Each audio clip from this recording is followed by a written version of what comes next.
Hello दोस्तों, तो आज हम लेकर आए हैं आपके लिए एकदम हल्की फुल्की फलारी की रेसिपी, जिसको आप देख कर के समझ ही गए होंगे। बहुत ही क्रिस्पी, बहुत ही टेस्टी बन कर के ये तैयार हुई है। मार्केट से भी बढ़िया ये घर में बन कर के तैयार हुई है। एक बार आप इसको बना लीजिए और पूरे नवरात्रि आप इसको खा सकते हैं।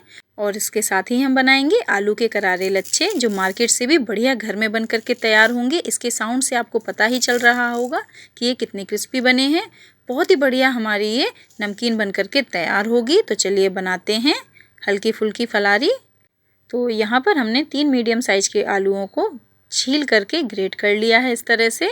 आपके पास कटर हो अगर लच्छे वाला तो आप उससे काट सकते हैं, नहीं है तो जो घर में नॉर्मली ग्रेटर होता है उससे हम ग्रेट कर लेंगे। हमें छोटे लच्छे नहीं, इस तरह से बड़े लच्छे चाहिए। तो हमने इस तरह से ग्रेट कर लिया है इनको और 4 से 5 पानी में अच्छे से धो लिया है, जिससे कि इनका जो स्टार्च है वो अच्छे से साफ़ हो जाए।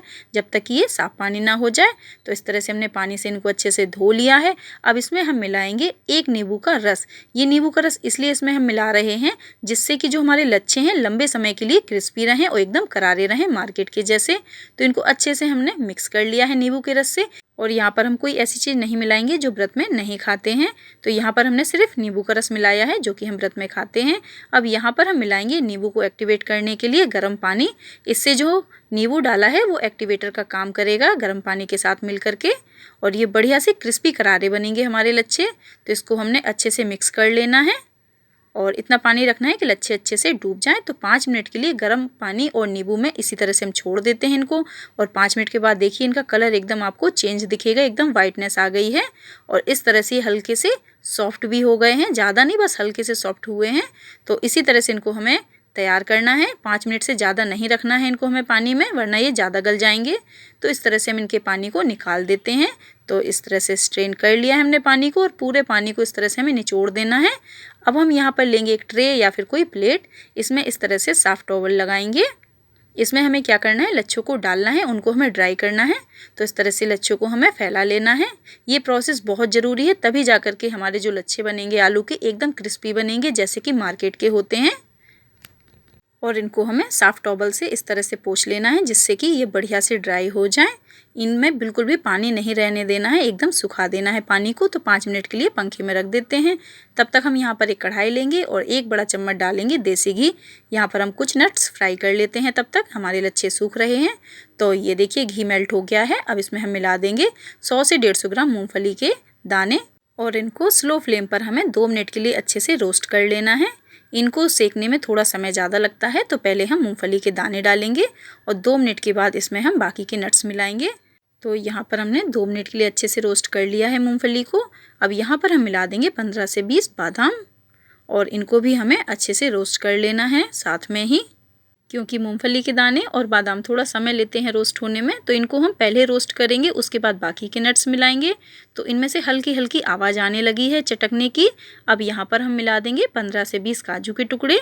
आप यहाँ पर अपनी पसंद के अनुसार नट्स मिला सकते हैं और जो नहीं पसंद है उनको स्किप कर सकते हैं। आप यहाँ पर गरी के लच्छे भी मिला सकते हैं, अखरोट भी मिला सकते हैं। हमने यहाँ पर सिर्फ इन्हीं नट्स को लिया है। तो इनको हमने अच्छे से रोस्ट कर लिया है और इनमें से चटकने की भी आवाज़ अब ज़्यादा आने लगी है। जब मूंगफली अच्छे से भुन जाती है तो बढ़िया से आवाज़ आने लगती है। तो यहाँ पर हम इनको निकाल लेंगे। तो इस तरह से हम छलनी से इसको हम एक प्लेट में निकाल लेते हैं साइड करके, जो कि एक्स्ट्रा घी होगा वो नीचे ही रहेगा। बाकी के नट्स को हम इस तरह से निकाल लेंगे। अब इसी कढ़ाई में बचे हुए घी में हम 1 चम्मच घी और मिला लेंगे, क्योंकि यहाँ पर हम कुछ मखाने रोस्ट करेंगे। इनको हम थोड़े ज़्यादा घी में रोस्ट करेंगे, क्योंकि इन्हें हमें थोड़ा क्रिस्पी बनाना है। जब तक ये अच्छे से घी को एब्जॉर्ब नहीं करेंगे तब तक ये बढ़िया से क्रिस्पी नहीं रहेंगे लंबे समय के लिए। तो घी में हम थोड़ा सा ज़्यादा डालेंगे, जिससे कि ये लंबे समय के लिए क्रिस्पी रहें। ये देखिए एब्जॉर्ब कर लिया है घी को अच्छे से इन्होंने और बढ़िया से ये रोस्ट हो गए हैं। 4 से 5 मिनट लगे हैं रोस्ट करने में। अब इनको प्लेट में निकाल लेते हैं इस तरह से। तो इनको रखते हैं अब साइड में और तब तक देखते हैं आलू के लच्छे।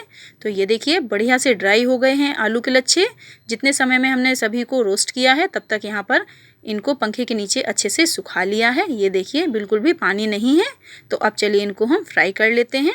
तो ऑयल को हमने यहाँ पर हाई फ्लेम पर अच्छे से गर्म कर लिया है। अब गैस की फ्लेम को मीडियम रखा है और मीडियम फ्लेम पर थोड़े थोड़े लच्छे डाल करके इस तरह से हम इनको फ्राई कर लेंगे। तो आप देखेंगे डालते ही इसमें बबल्स एकदम से ऊपर आने लग जाएंगे और फ्लेम को हमने यहाँ पर मीडियम ही रखा है।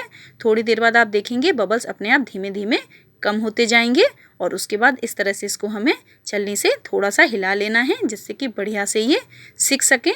फ्लेम को यहाँ एकदम भी हमें तेज़ या लो नहीं रखना है, मीडियम फ्लेम पर ही इन्हें हमें अच्छे से फ्राई करना है। तो ये देखिए बढ़िया से कलर आ गया है, इनको हम निकाल लेते हैं। जो हमारे आलू के लच्छे हैं एकदम पतले हैं, इसीलिए इनका थोड़ा सा कलर आपको डार्क दिख रहा होगा, पर ये बिल्कुल भी खाने में कड़वे नहीं हैं, बहुत ही क्रिस्पी, बहुत ही टेस्टी बने हैं। अगर थोड़े से ये मोटे होते हैं तो इनका कलर थोड़ा सा हल्का आता है। तो यहाँ पर हमने मूंगफली के ऑयल का यूज़ किया है जो व्रत में हम लोग खाते हैं। तो बाकी भी लच्छे हम इसी तरह से फ्राई कर लेंगे मीडियम फ्लेम पर। तो इनका कलर भी आप देखिए कितना बढ़िया आया है। तो इसी तरह से हमने सभी को फ्राई कर लिया है। और ये देखिए आलू के लच्छे का कलर कितना बढ़िया आया है, कहीं पर डार्क या लाइट नहीं आया है, एकदम बराबर आया है जैसे कि मार्केट के लच्छे होते हैं। अब आप घर में भी इस तरह से क्रिस्पी लच्छे बना करके तैयार कर सकते हैं। और आप इनका साउंड सुनिए कितना बढ़िया आया है। और ये लंबे समय तक क्रिस्पी रहते हैं, बिल्कुल भी सौगी नहीं होते हैं, सॉफ्ट नहीं होते हैं। तो चलिए लच्छे तैयार हो गए हैं। अब इनसे हम बनाएंगे नमकीन। उससे पहले हम मसाला तैयार कर लेते हैं। तो यहाँ पर हमने लिया है चीनी का बूरा। हमने यहाँ पर पिसी हुई चीनी नहीं ली है, चीनी का बूरा लिया है। और साथ ही मिला दिया है 1 चम्मच आमचूर पाउडर। यहाँ पर हम खट्टा मीठा मसाला बना रहे हैं। यदि आप व्रत वाला नमक मिलाना चाहते हैं तो आधा चम्मच वो भी यहाँ पर मिला सकते हैं। बढ़िया से इसको हमने मिक्स कर लिया है। अब एक बड़ा बर्तन लेंगे इस तरह से, इसमें हम सभी नट्स को मिक्स करेंगे। तो यहाँ पर हम सभी को एक एक करके डाल देंगे। जब आप इसको एक बार बना करके स्टोर कर लेंगे तो आप इसको पूरे महीने भी खा सकते हैं, बिल्कुल भी सॉफ्ट नहीं होता है। और यहाँ पर हम मिला देंगे थोड़ी सी किशमिश, इससे बहुत अच्छा टेस्ट आता है। तो अच्छे से इसको हमें ऐसे ही मिक्स कर लेना है। अब यहाँ पर हम मिलाएंगे मसाला जो हमने खट्टा मीठा बना करके तैयार किया था। यदि आप यहाँ पर व्रत वाला नमक खाते हैं तो वो भी मिला सकते हैं, हमने नहीं मिलाया है। तो इसको हमने 1 से 1.5 चम्मच इस तरह से मिक्स कर लिया है। तो अच्छे से ये मसाला मिक्स हो गया है। अब यहाँ पर हम मिला देंगे आलू के लच्छे। पहले हमने नट्स में मसाला मिला लिया है, उसके बाद हम आलू के लच्छे में मिलाएंगे। अगर साथ में डालते तो अच्छे से मिक्स नहीं हो पाता। तो इस तरह से हमने 1 चम्मच ऊपर से मसाला और डाल दिया है आलू के लच्छे में। ये हल्की फुल्की फलारी बहुत ही बढ़िया बनती है। आप इसको चाय के साथ खा सकते हैं, हल्की फुल्की भूख हो तब भी खा सकते हैं। तो बढ़िया से हमने मसाले को इस तरह से मिक्स कर लिया है। आप इसको अब एयर टाइट डिब्बे में भर करके रख सकते हैं। बिल्कुल भी ये सॉफ्ट नहीं होगी, इसी तरह से लंबे समय के लिए क्रिस्पी रहेगी। तो बढ़िया से मसाला मिक्स हो गया है और हमारी हल्की फुल्की फलारी नमकीन बन करके हो गई है तैयार। इसको हम स्टोर करेंगे एयर टाइट कंटेनर में। आप भी इसको इस तरह से ज़रूर बना करके देखिएगा और अपने कमेंट हमारे साथ शेयर कीजिएगा कि आपकी फलारी कैसी बनी है। आपको हमारी रेसिपी अच्छी लगे तो कमेंट में बताइएगा। चैनल को सब्सक्राइब, वीडियो को लाइक शेयर करना मत भूलिएगा। अपना कीमती समय देने के लिए थैंक यू।